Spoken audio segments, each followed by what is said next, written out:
Welcome everyone to the fourth edition of Street Wise Oral Histories. Today we have Pacha, who is one of our featured artists for 2019 Street Wise Boulder. Hi, Pacha. Hi. Welcome. So, and then again, we have Leah here. So we just have some questions for you, and Leah's going to start. Yeah. So thanks for joining us. So we want to start out by hearing a little bit about your history, who you are, where you grew up, what got you started in art making. Awesome. So my name's Pacha. I grew up in Colorado, in Denver, and then South Denver. I moved to when I was in middle school, and I started making art when I was 14.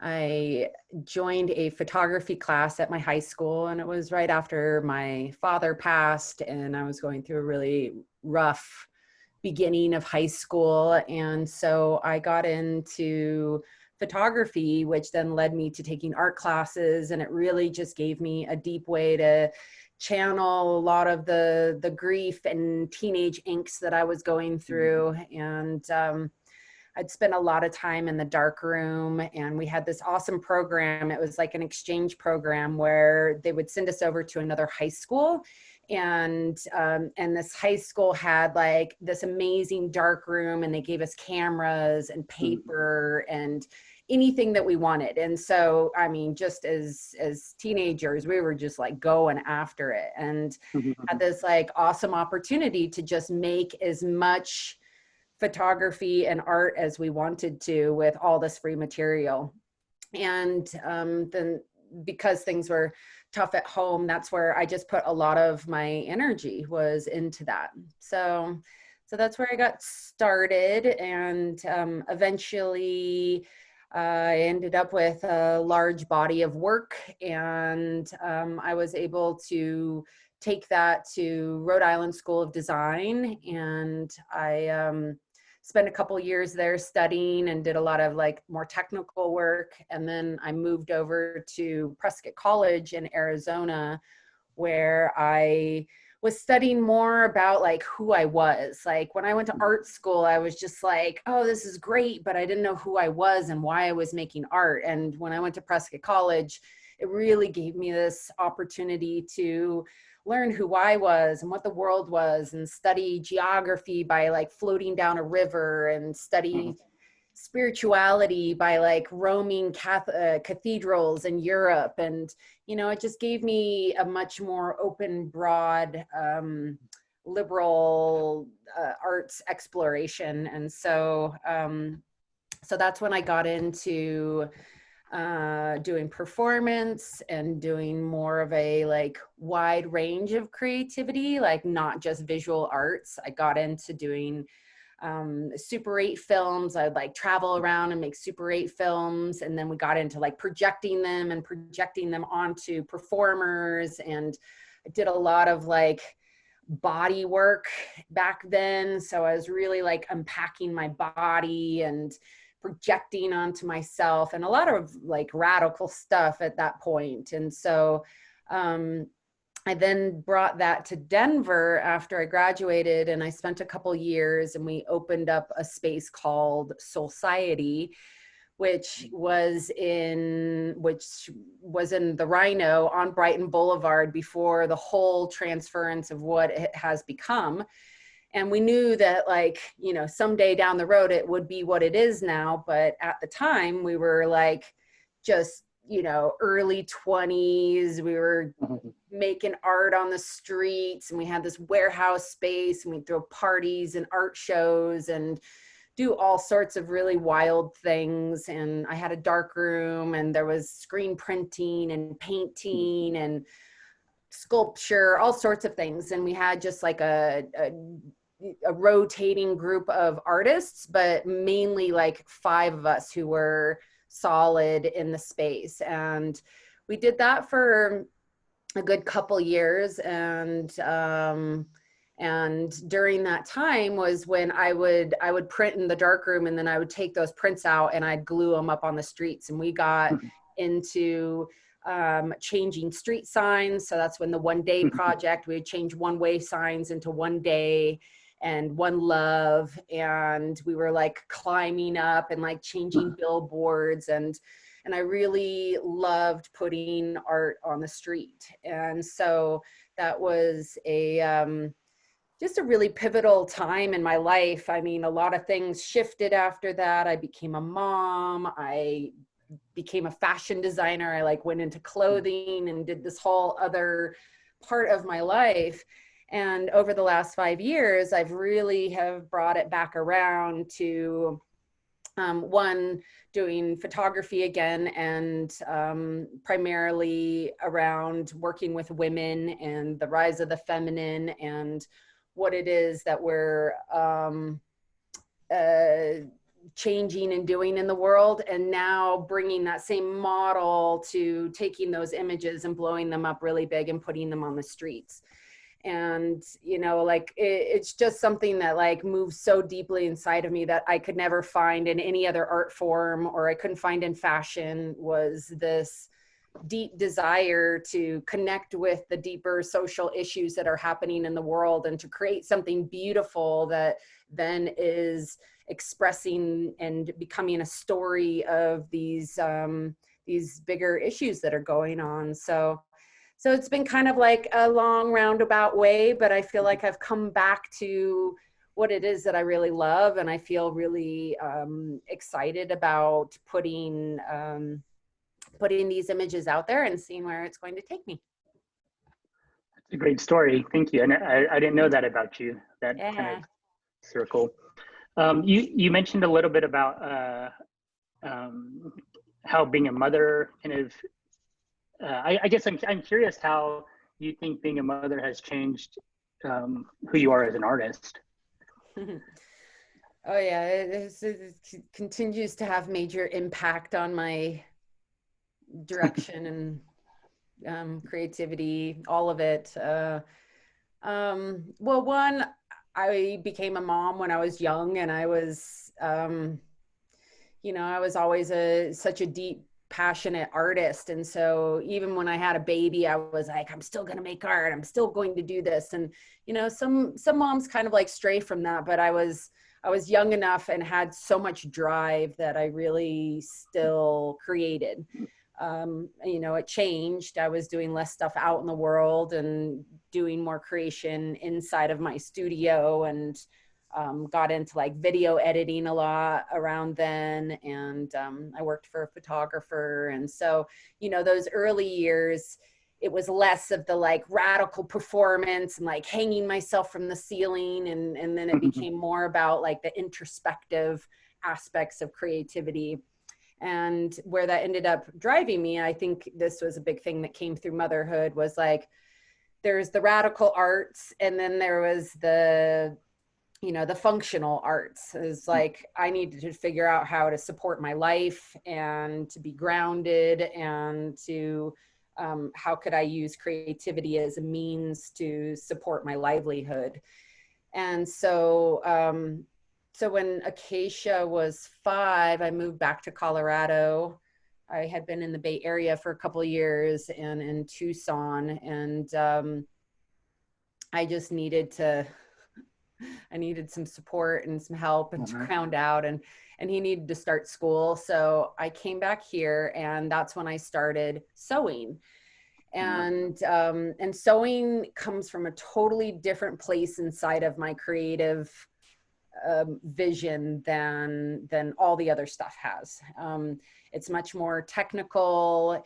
It requires just repetition over and over again. I mean, the fashion world is its own like weird beast that I didn't fully connect with, but I got really into it, and I did well. You know, I took it to a certain place, and then I was like, I don't think this is really totally feeding me.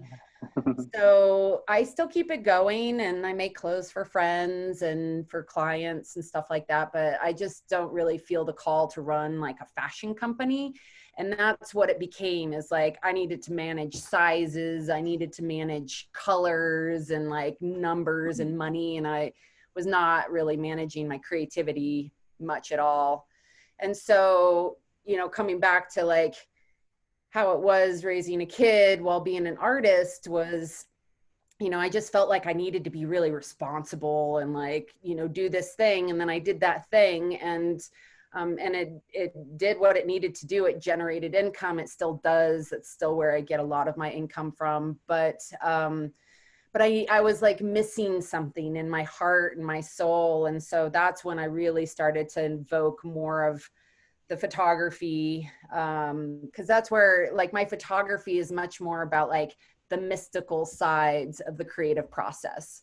It's much more about what wants to come through me. And like technically I know it really, really well, but I like to use it as a medium to, you know, see what comes through. And once Acacia was a little bit older, I felt like I had more room to explore that, and yeah, just be able to like explore more of my creative potential instead of like, oh my God, I got to run a business and I got to be responsible and I got to stress out. And that was not really totally supportive of all of us, but that's what happened. So, yeah. Yeah, thank you for that. You mentioned a few times about, you spoke about the darkroom. Are you mostly film photography? Do you do any digital? Where do you lie within that? So I come from film photography. That's what I did up until my early 30s. And then I really strayed away from photography because I was on like 2.25, all these old cameras, and a lot of my cameras started to break. And that's when I was like deep into the fashion to clothing design. Like I just didn't have time. And about 5 or 6 years ago, some dear friends of mine, and Stavely being the main one, they do similar work to me. They're double exposure in camera women photographers. And she came to me and she was like, listen, you just need to like try this. It's on a digital camera.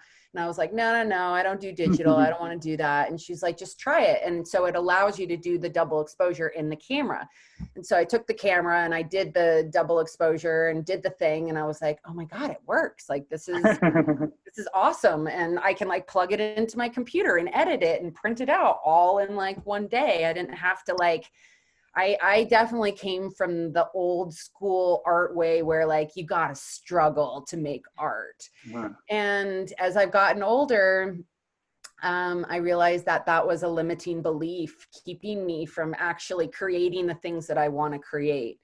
So I bought one of those cameras. It was a Canon 6D, and I just started photographing my friends and really just starting my love affair again with photography. And so while it is digital, I'm still using those same old school methods of shooting inside of the camera to create the images. So everything is done where I like take a shot and then I take another shot, and I don't know exactly what's going to happen. That's the mystical side that really like turns me on. But I also know enough technically where I know that like blacks are going to print a pattern on it, or I know like if I blow somebody out in the background, then that's going to allow me to print. But I don't know how it's going to turn out and look. And to me, that's really like exciting and interesting. And I do miss the dark room. I was over at Cedal City, the Mr. Pool's gallery over there yesterday, and he's got a dark room in there, and I was like, ooh, maybe I could come into your dark room.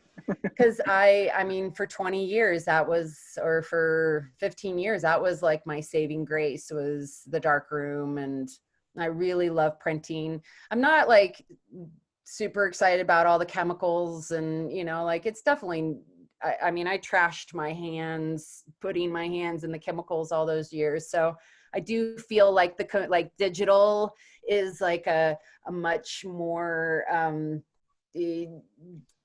better for your health sort of direction. But at the same time, I love what happens when you use silver celluloid and you're printing through light and like through a negative, and it like transfers onto paper and you put it into this thing and like it reveals itself. It's like, oh my God, it's so good. So yeah, it was definitely of my past. I feel like it'll definitely be a part of my future, but right now I'm primarily all digital. Okay, cool, thank you. Leah, should we pull up the image from Streetwise last year? Yes. Do you title your work, Pacha? Kinda, sometimes. If something comes to me, I tend to like title it based on my relationship to the women who I'm photographing. So like the piece I just put up in Denver, like that's danza, and danza is their dance. And that's because I feel like, you know, it's in celebration of their dance. So this is the piece from 2019 on the front of the old Wendy's. Do you want to talk us through the work? Sure. So my pieces are there on the bottom. Each one of them is a double exposure photograph of a woman that I photographed. And so really the impetus of this particular set of work was a little bit more on like on the fierce feminine. I mean, there's still beauty, and there's still you know, there's still a quality of receiving within them, but there's also more of this work was done for like activists and for you, like translating a message for things that are going on in the world. And so, you know, it's like the first one and the fourth one, those ones are definitely more on the like the shamanic spiritual, like how it is that we use our power inside of the feminine, and same with the second one. And whereas like the third one, that's more like the warrior, and same with the fifth one. And so there's these kind of different qualities of how it is that women use their power. There's like going out into the world and like using that warrior, and then there's like the inner warrior that we use through our spiritual vision. And so that's a lot of my work, is like combining like the ancestors and how it is that we're like building our personal power in our life and cultivating that in the world. So a lot of these images are like a curation of that crossover of like spirit and warrior, and how it is that we're like, you know, putting that forth in the world. And then on the top part is Sepia's work. And it was so cool to get to collaborate with her on the front of this building. She's all of that embodiment, like the fierce feminine out there in the world, like encouraging women to, you know, bring forth their gifts. And that's so much of what it is that I am after in my work as well. So. That's great. So the women that you choose to photograph, are they people that you are friends with? How do you figure out who it is that you're going to shoot? Well, I do a combination, and it's definitely changing right now. There's at the beginning, when I really started reintroducing back into my kids coming in. When I started reintroducing into photography, I was photographing my friends. And then I started getting a lot of client work, a lot of it, which is out by you, Alvin, in California. So I do a lot of client work. And then, you know, it's kind of this place that I get to in creativity. I think many of us artists do, where we like keep following the rope. And I was like, okay, cool. This is cool. And now I have work, and that's good. But then I was like, I just feel like I had kind of a certain, I have a certain kind of clientele, and it really wasn't fully embodying the deeper messaging that I was after. So over the last couple of years, I've been, again, photographing my friends, and now also photographing activists and photographing like people in the community, like the stuff that I did for Women from the Mountain, photographing Renee and then Micah. And so both of them have this organization called Women from the Mountain. And so this work can then be pointed towards them. And so I really appreciate getting to like channel the work in the direction of deeper social messaging. So I photographed them, and then I've been, I just did like a BLM shoot with like a local activist, Jesse Matthews. And then I'm doing one in early August with a group of local women of color. One of them's a trans woman of color. And so I really like that stuff. I go out and I seek. I'm like, I want to photograph you, and I want to use this work to like relay your message. And like, this is actually about you. I'm just a medium for it to translate through, and then find a wall and put it up. And so I do a combination, you know. I'm stoked to have client work because it pays my bills, and I'm stoked to work with my friends because we have a good time. And but I'm really stoked to be working with these folks who are doing social work in the world, because I feel like it gives them another place to express their voice. Mm-hmm. Do you want to share there's a recent piece that you've done? You want to? Yeah. So this one here, Leah helped me put up down in Denver. Babes hanging out in the alley. I totally dig it.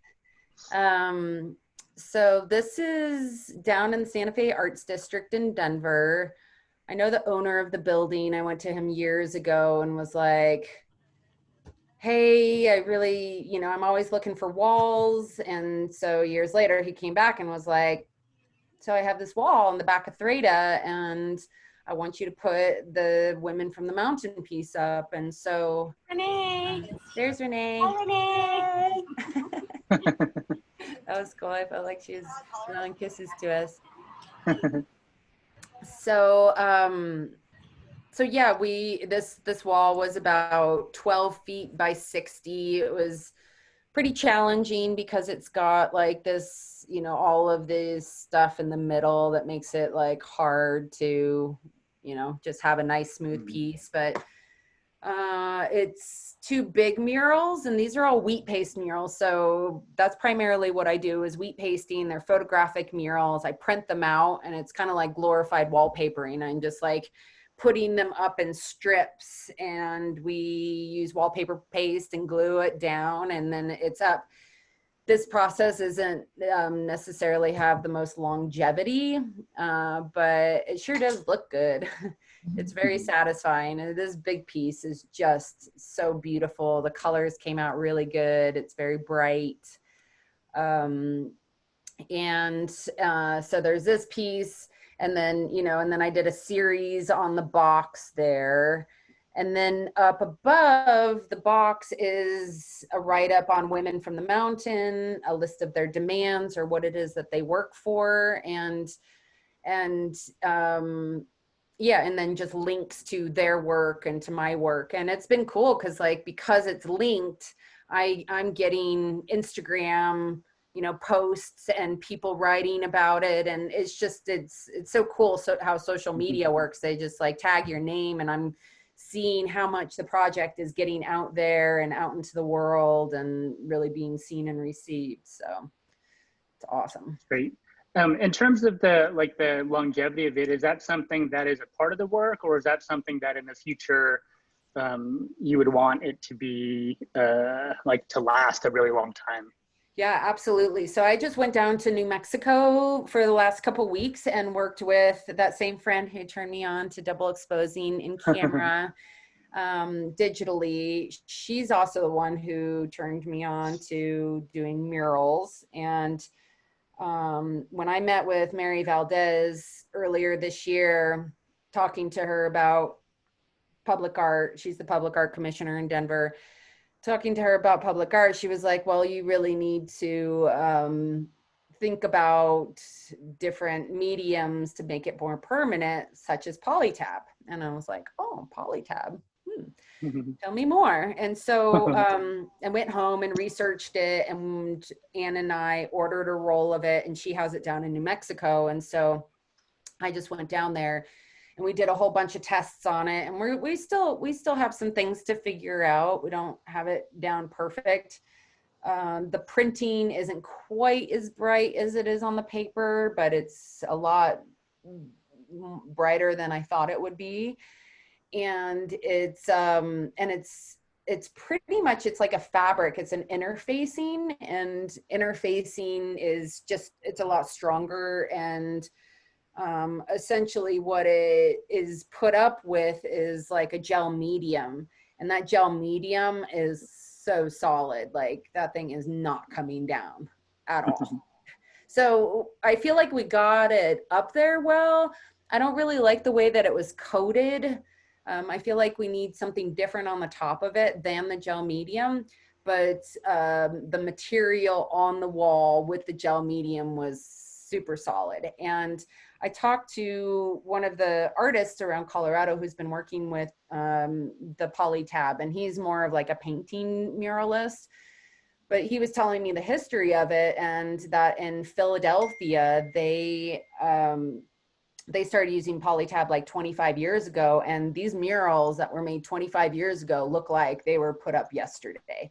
It's just a super solid, very long, it has a longevity to it that makes things last a really long time. So so I'm going to keep exploring with that, and my goal is to be able to put up polytab murals.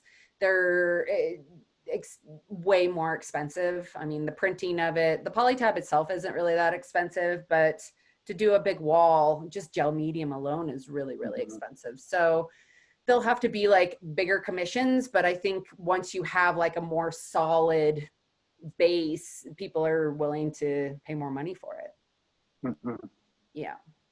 Cool, thank you. You want to go, Leah?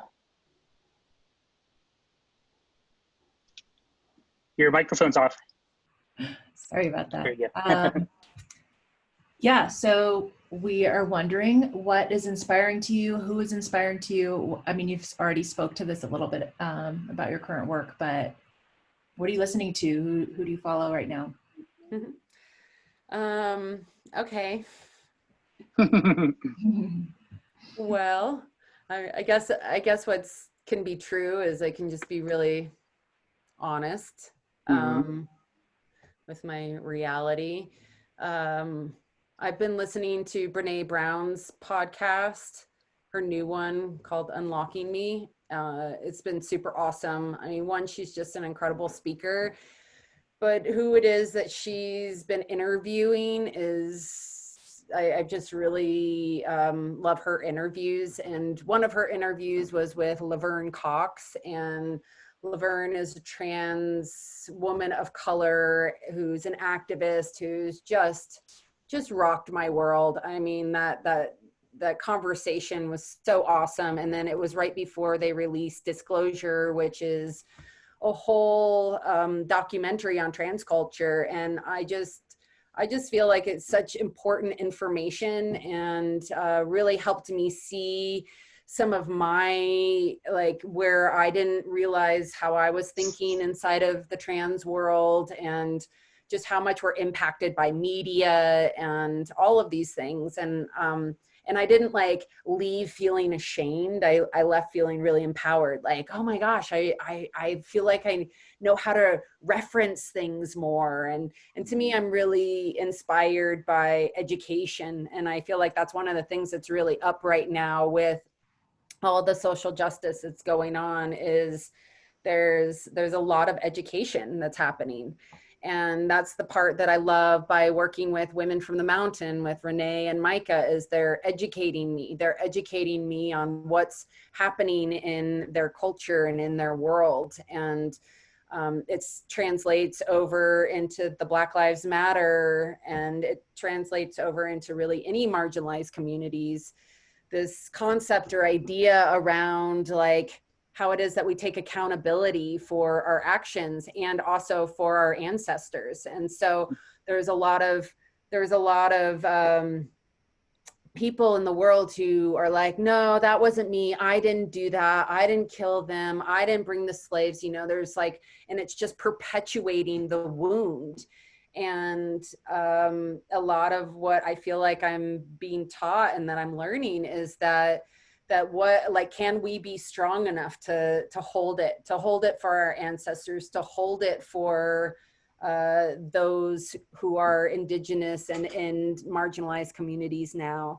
And a lot of that is just by like, you know, being able to be willing to listen and to see and to like have respect and to like receive the education. And to me, it doesn't mean like, oh, I gotta have guilt and shame. It just means I gotta like hold it. And it's like, it's a subtle but very effective action. And so, so I've been really inspired to see more of that education coming out there, because that's what I've been trying to like translate in my work. And then, you know, and getting a lot of kickback from especially white middle-aged males. And now that it's on like a global level, I think people are starting to see like, oh, maybe I just need to like listen. Maybe I need to educate myself.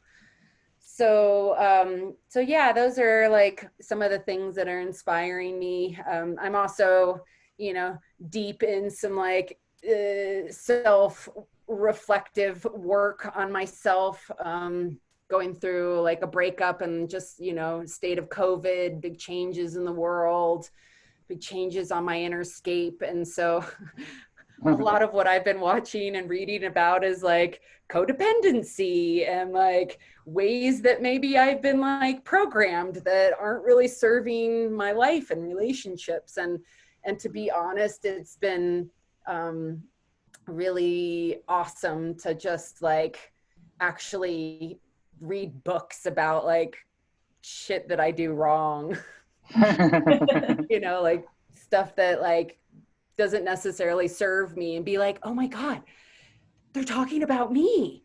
And then just by creating awareness around it, it like starts to unwind from my life. And like, all of a sudden I'm not gripping as hard or hurting as bad or feeling so fucked up. I'm feeling like empowered because I'm like, oh, right. Like based on the course of events in my life, I picked up these habits that have turned things into like this. And, you know, and I've done a lot of work on that, but each year of our life, we have a new set of things that we're working out. And currently mine is, you know, maybe it's a repeat, but it's new to now based on the world, based on who I am, and based on how it is that I want to create change in my life. So I would say that's actually kind of the biggest inspiration is, yeah, just self-love and reflection on my own personal life. Yeah, that's great. Thank you for that. It's not hard to see the way that you're going about your life and how that feeds into your work and vice versa. It seems like a lot of the things that you're doing are together in a lot of ways and work in tandem. So it's really nice to hear that how your studio practice and your life are really one and the same. Absolutely. Yeah. So what can we expect to see from you in the future? What's next coming up? Well, it's always a day-by-day journey in these times. Some days I can like barely see right in front of me. But I did, like I was sharing with you guys earlier, I've just scored the Mr. Pool fence in Boulder, which I'm really stoked about. I've been like asking him for years for that fence. I'm like, hi.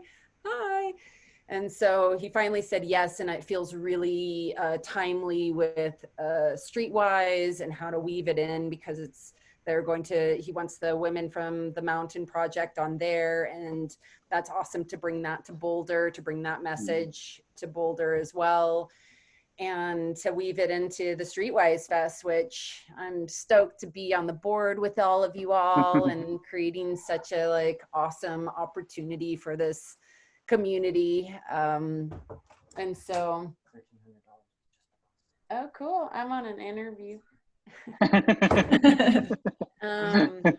That's one of my big projects right now, is my kid. He came home at the beginning of COVID. It's been a journey, to say the least, and but just really again, one day at a time, and just how do we help the youth?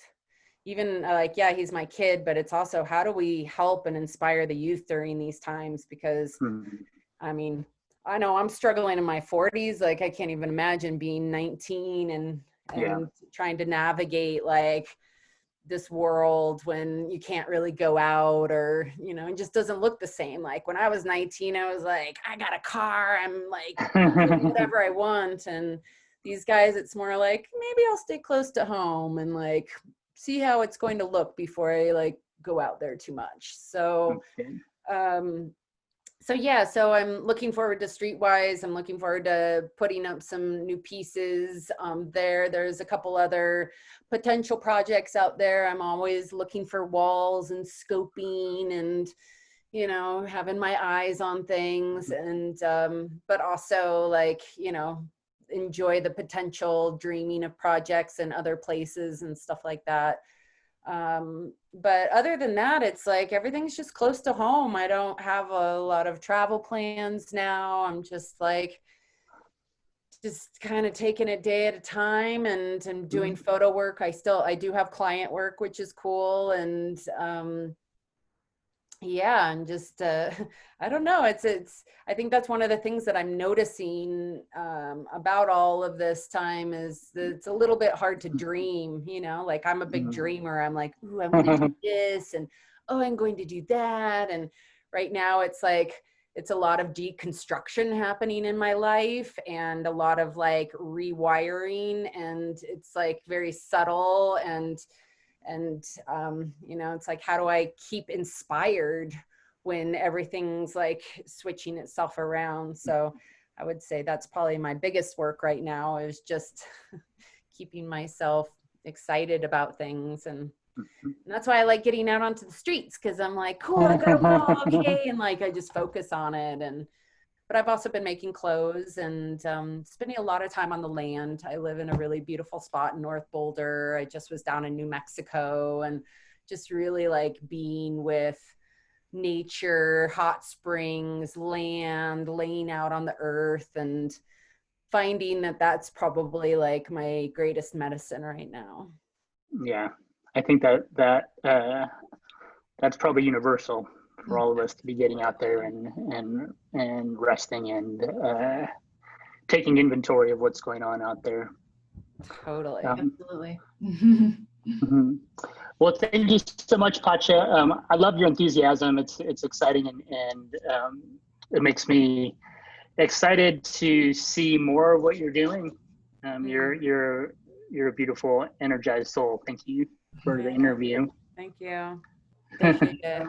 Nice chatting with you guys, and I'm just so stoked to know that you're doing this and giving artists a platform to share about themselves. And I feel really seen and heard, and that's really, I think that's really important for getting ourselves out there. Yep. It's practice. Thank you so much, Pacha. Yeah, thanks guys. I'll see you soon. Yeah. Okay, thank you.